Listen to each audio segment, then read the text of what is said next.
Hello, everyone. My name is Grant Moxley, and me, along with Kenneth Cunningham, chose to present on creativity and innovation in the workplace. There was a lot of topics we could have went over this week, but we thought that this was the most interesting. And going to the next slide here, um, it's just gonna, I'm just gonna tell you a little bit about what creativity and innovation is, as well as the differences.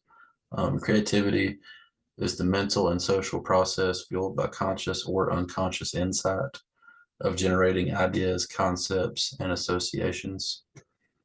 And innovation is the successful exploitation of new ideas and is usually a profitable outcome of the creative process, which involves generating specific products, services, procedures, and processes that are desirable and viable. So the main difference between the two is innovation is usually financially successful and also changes the market over time. So, for example, when Steve Jobs brought out the first iPhone, that was innovative and completely changed every cell phone made after that. And we've never looked back, not even a little bit. And there is no innovation without creativity. You cannot be innovative without being creative first. And in the world of organizations, both small, big, private, or public, a lack of either creativity or innovation ends up leading to stagnation and leaves an organization unable to perform or meet change.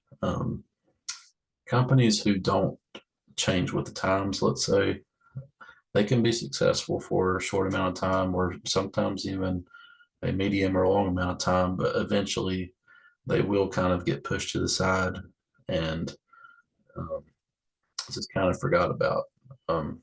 Like an example of this might be like BlackBerry. Whenever I was growing up, BlackBerry was a very cool thing, and everyone wanted a BlackBerry. And now I'm not even sure BlackBerry is still a company. They might be, but they certainly have um, fallen from what they once were, if they are still around. And just going to the next slide. This is just some principles of closed and open innovation. You can kind of think of it as open and closed mindedness. Um, it's just kind of different ways of thinking about things. So, for example, for closed innovation, they might think that the smart people in our field work for us, and for open invitation, um, you would be a little bit more open minded and say that we have a lot of smart people, but there's also a lot of smart people elsewhere that can help us. And that's just kind of the mindset. It's kind of a internal mindset and a just kind of open mindedness and inclusion mindset. Like another example would be if we create the most and the best ideas in the industry, we will win. And the open innovation way of looking at that would be if we make the best use of internal and external ideas, we will win. So it's just kind of two different things, two different ways of looking at it.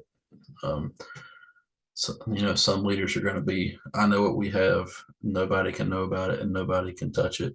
And other leaders are like, I know what we have, but I also know what someone else has. And we can use that to help improve what we have. And going to the next slide, uh, just talking about our mission statement and culture. A mission statement, a vision statement, and workplace culture is it's just vital for a company to be successful. I mean, probably all of us have had experiences where we have been employed somewhere where the we'll say the workplace environment or the atmosphere is not really what you want it to be. Maybe it's a boss that is rude to his employees or just doesn't care, or it's just somewhere where the environment and the just kind of the aura of the place is negative. Um, I've been employed at places like that, but it's so crucial for a positive work environment, and also for a leader to really push the mission statement and its principles to all of their employees.